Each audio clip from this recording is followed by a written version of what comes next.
नमस्कार साथियों, मैं Ajit Yadav UPP legal team से। साथियों, आज 29 तारीख है और आज से 3 दिन पहले अपनी जो 18,592 की डेट लगी थी सुनीता अग्रवाल जी के कोर्ट में, उसमें क्या हुआ आप लोगों को ग्रुप में बता दिया गया है। केस अपना रिलीज हुआ था, ठीक है, चीफ जस्टिस की कोर्ट में भेजने के लिए कि वहाँ नॉमिनेट होगा केस और अपना किसी नए जज के पास सुना जाएगा। अब कल ऐसा हुआ है, जो स्पेशल अपील 2015 के साथियों द्वारा डाली गई थी, उसमें ओझा जी को उन लोगों ने हायर किया था और ओझा जी हमारे 18,592 डबल बेंच के केस में अपीयर थे, इंगेज थे। उनके पास हमारी टोटल 3 फाइलें हैं, ठीक है।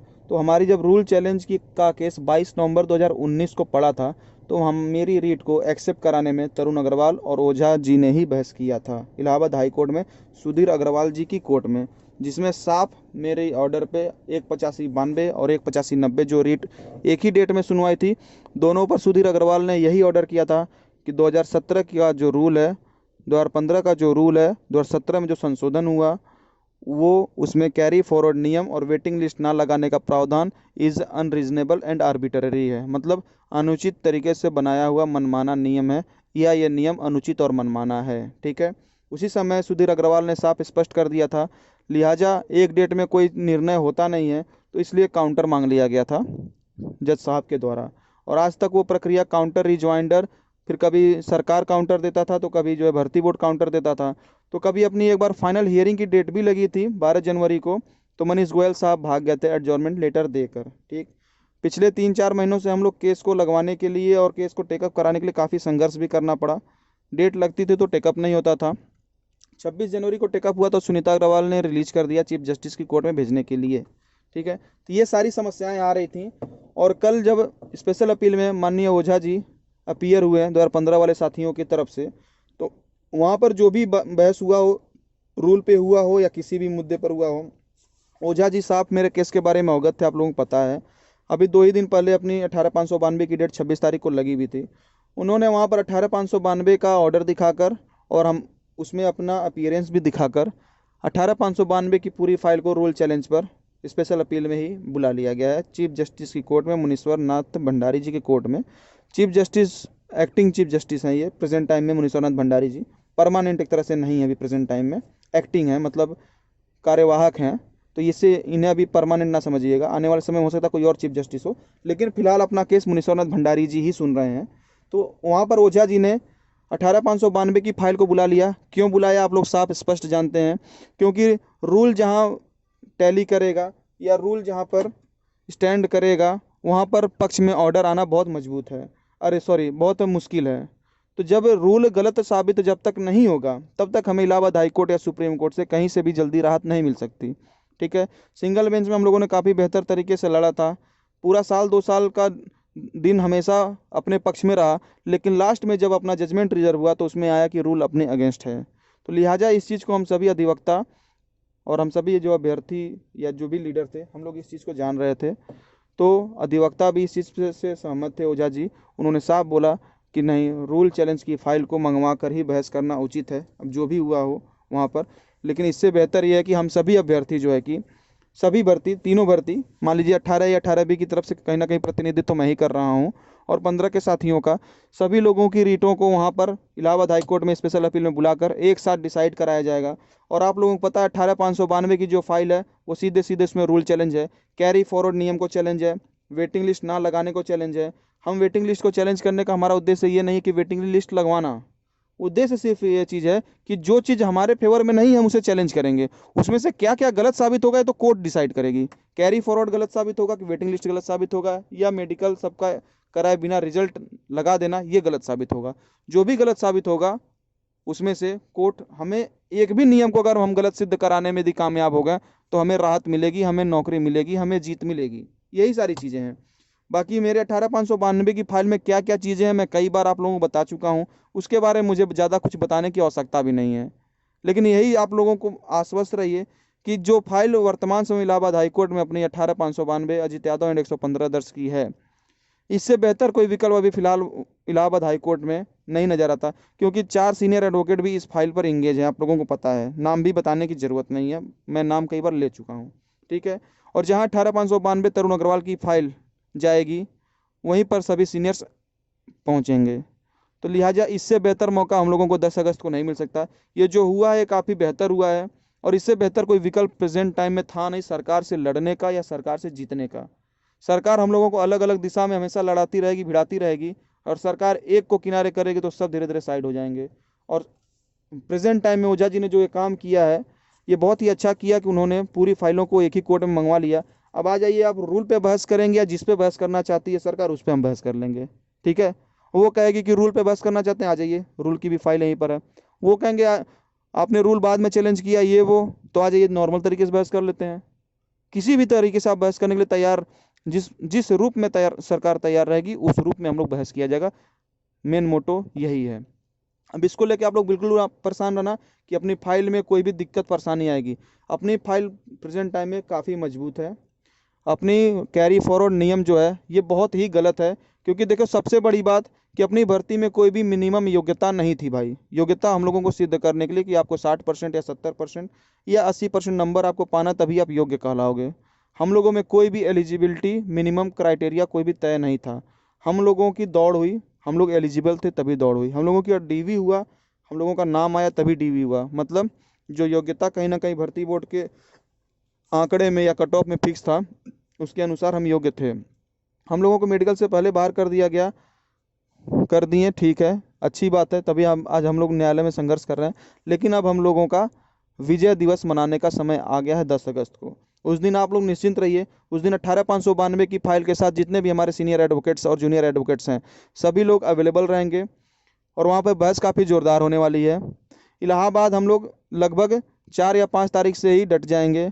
जो भी कंपाइलेशन वगैरह रेडी रेडी था पहले, वो लगभग 400 पेज का था, लेकिन उसमें और भी अन्य चीज़ों को ऐड करते हुए लगभग 650 पेज का कंपाइलेशन हो रहा है अपना। सीधे सीधे कंपाइलेशन, फाइल नहीं। कंपाइलेशन वो चीज़ें होती हैं कि आप कोई भी मतलब बहस हुआ या कोई भी ऑर्डर हुआ, उससे संबंधित जो भी हमारा नफ़ा नुकसान या उससे संबंधित जो भी सुप्रीम कोर्ट का ऑर्डर या हाई कोर्ट का ऑर्डर, मान लीजिए आर्टिकल 14-16 का हमारा वायलेंस हो या समानता का अधिकार का कुछ भी हो, या जो भी राइट टू जॉब के अगेंस्ट हमारे ये हरकतें सरकार द्वारा की जा रही हैं, ये सभी चीज़ों का जो तोड़ हम लोग फाइल के अलग से दिखाते हैं उसे हम कंपाइलेशन बोलते हैं। ऑर्डर्स जिस प्रकार देखिए सिंगल बेंच में मनीष गोयल ऑर्डर लेकर आए थे ना, ये सुप्रीम कोर्ट का ऑर्डर है, ये हाई कोर्ट का ऑर्डर है, ये यहाँ का है, ये वहाँ का है, उसे ही बोलते हैं कंपाइलेशन। और ये कंपाइलेशन हम लोगों के द्वारा तैयार कराया जा रहा है। तैयार था पहले लगभग 410 उस पेज का, लेकिन उसे और भी हम लोग सीख लेते हुए जो हम लोगों को और भी बेहतर चीज़ें मिल रही हैं, उन सभी चीज़ों को हम लोग जोड़कर कंपाइलेशन को और बड़ा कर रहे हैं। 4 सीनियर एडवोकेट्स हैं अपने, लगभग 600 पेज का एक कंपाइलेशन होगा। 4 सीनियर एडवोकेट्स के पास हम लोग उसे एक एक कॉपी भिजवाएंगे, लगभग 24 पेज यही हो जाएंगे, ठीक है, 2400 पेज। उसके बाद जूनियर एडवोकेट्स 2 हैं और जज 2 हैं, ठीक है। जज 2 रहेंगे अपने मुनीश्वरनाथ भंडारी, और उनके साथ जो एक और जूनियर जज रहेंगे वो। और इसी प्रकार अपोजिट पार्टी जो सरकार रहेगी उसे एक कॉपी। तो इस प्रकार लगभग लगभग मिलाकर 4 2 6 2 8 1 9 9 से 10 कॉपीज़ कंपाइलेशन का कराया जाएगा। लगभग 6,000 कॉपीज़ होंगी उसकी, अरे सॉरी, टोटल 10 कॉपीज़ होंगी, 6,000 पन्ने होंगे। तो सभी तैयारी से हम लोग कोर्ट में जाएंगे, कोई भी कमी नहीं रखी जाएगी हम लोगों की, ठीक है। कंपाइलेशन पे वर्क चल रहा है।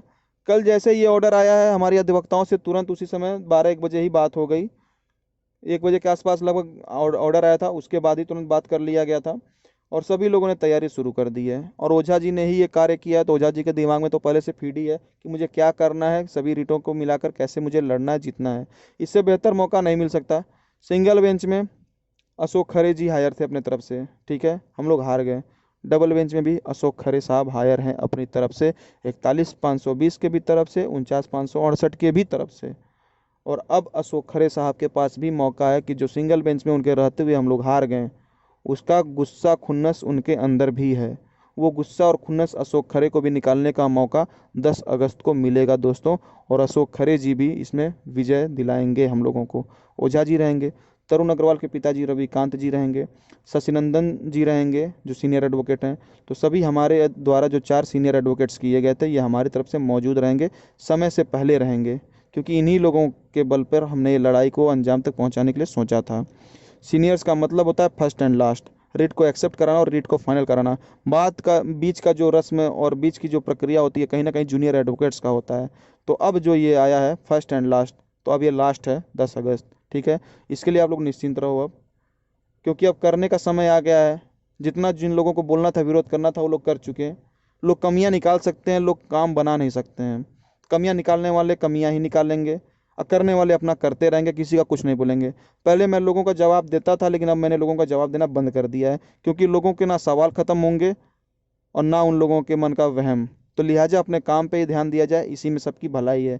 यदि हम सबकी सवालों का जवाब देंगे तो हम अपना कार्य नहीं कर पाएंगे। समझे आप लोग? तो आप लोग सही गलत का फैसला आप लोगों के सामने स्वयं है कि 18,592 क्या है, या आपकी टीम क्या है या क्या नहीं है, आप लोगों के सामने है। बोलने वालों ने हमेशा विरोध किया है भाई, वो विरोध करेंगे, क्योंकि उन्हें हमेशा जो है कि विरोध ही करना है और कुछ नहीं करना है। काम बनाने के लिए किसी ने कार्य नहीं किया आज तक, हमेशा विरोध। जाने दीजिए। अब कुछ लोग तो इतने भी मूर्ख प्राणी हैं कि रीट खारिज कराने के लिए इलाहाबाद हाई कोर्ट में डाल देते हैं। मैं क्या बोलूं इसके लिए, सलाम है ऐसे लोगों को जो रीट खारिज कराने के लिए इलाहाबाद हाई कोर्ट में केस डाल देते हैं और डंके की चोट पे बोलते हैं कि मैं खारिज कराने के लिए डाल रहा हूँ।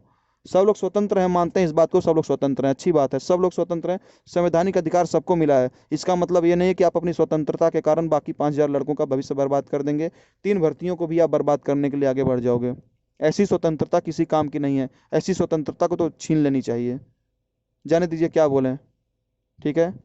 लोग उदाहरण देते थे कि सिंगल बेंच में अशोक खड़े थे, हम हार गए, डबल बेंच में कोई सीनियर एडवोकेट नहीं है तब भी हम जीतेंगे, और आज वो लोग हम सुनने में आ रहा है कि सीनियर एडवोकेट के लिए चंदा इकट्ठे करना चाह रहे हैं। सीनियर एडवोकेट की क्या जरूरत है भाई साहब? जब 18,592 जा रही है वहाँ पर, तो 18,592 से बड़ी फाइल किसकी होगी? 18,592 यदि हार जा रही है तो कौन केस उसके अलावा जीत जाएगा? फिर जब रूल स्टैंड कर जाएगा कि रूल सही है तो कौन जीत जाएगा? और जब रूल गलत हो जाएगा 18,592 के अकॉर्डिंग, तो फिर हम लोग हार कैसे जाएंगे? समझे आप लोग? तो लिहाजा सारा फोकस डाइवर्ट होने की कोई ज़रूरत नहीं है। 18,592 पर फोकस करिए आप लोग। जीत 10 अगस्त को निश्चित रहेगी। और एक चीज़ और जान लीजिए, लोगों के मन में वहम रहता है कि इलाहाबाद में सभी टीमें मिलकर नहीं लड़ती हैं। तो मैं आप लोगों को बता दूं, चाहे 15 हो या 18 हो, हम लोगों में कोई भी मतभेद मनभेद नहीं है। हम सभी लोग एक साथ मिलकर इलाहाबाद हाईकोर्ट में लड़ते हैं। चाहे धरना हुआ लखनऊ में या इलाहाबाद में कोर्ट की कोई भी लड़ाई हुई, हम लोग हमेशा, अगर कोई भी मतभेद किसी भी प्रकार का हो अपनी भर्ती संबंधित, सभी चीज़ों को भुलाकर हम सभी लोग साथ में लड़ते हैं और लड़ेंगे और जीतेंगे। हम अलग दिशा में लड़ेंगे तो जीत नहीं मिल पाएगी भाई। अलग दिशा में लड़ते रहिए, सरकार आपको अलग अलग ठोकते रहेगी, एक दिन सब लोग निपट जाएंगे। अब मौका आ गया है एक साथ लड़ने का। मौका तो बहुत पहले से, मैं 1 महीने से चिल्ला रहा था कि ये चीज़ होना चाहिए, लेकिन अंततः जाकर ये चीज़ हुआ। ओझा जी को मैं धन्यवाद दूंगा इसमें, क्योंकि ओझा जी अपने केस से पूरी तरह से अवगत थे। ठीक है। बाकी 10 अगस्त को आप लोग निश्चिंत रहिए। कुछ लोग कहते थे मेरे केस में सीनियर एडवोकेट नहीं है, सीनियर एडवोकेट नहीं जाते हैं ना, वो लोग 10 अगस्त को आके देख लेंगे कौन से सीनियर एडवोकेट हैं, कौन से नहीं हैं, और कौन से आते हैं कौन से नहीं हैं। एक वकील अगर नहीं वहाँ आया ना, एक भी वकील, जो मैंने 6 वकील किए अपने द्वारा, उसमें से अगर एक वकील भी नहीं आया ना, तो कोई उंगली उठा दे। एक वकील की बात कर रहा हूँ कि अगर एक नहीं आया, सब के सब आएंगे भाई, सब के सब आएंगे। यहाँ तक कि अशोक खरे भी आएंगे, ओझा जी भी आएंगे, रविकांत भी आएंगे, शशिनंदन भी आएंगे।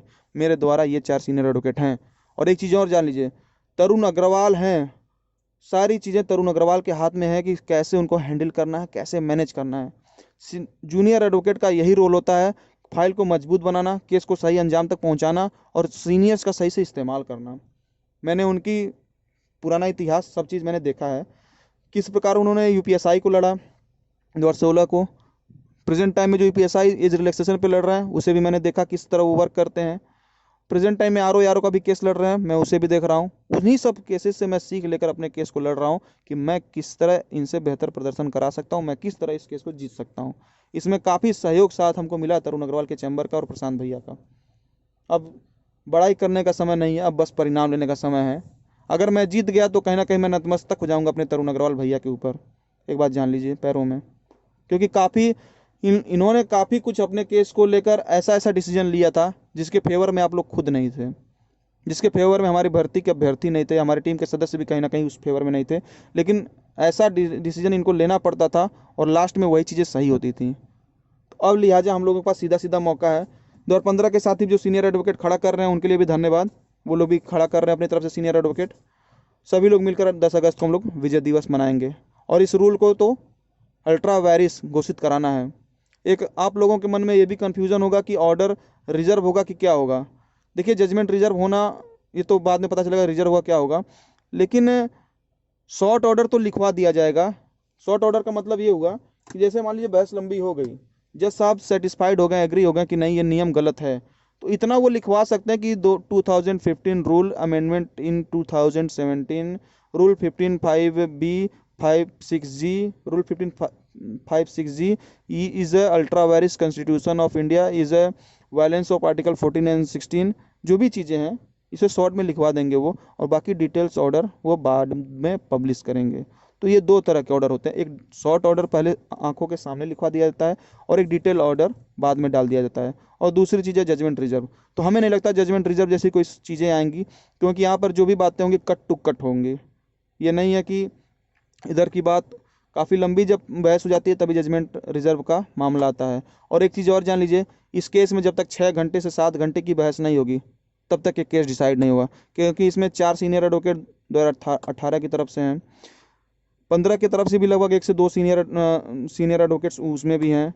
तो सभी लोगों की आर्गुमेंट जब तक पूरी नहीं होगी तब तक जजमेंट डिसाइड नहीं हो सकता।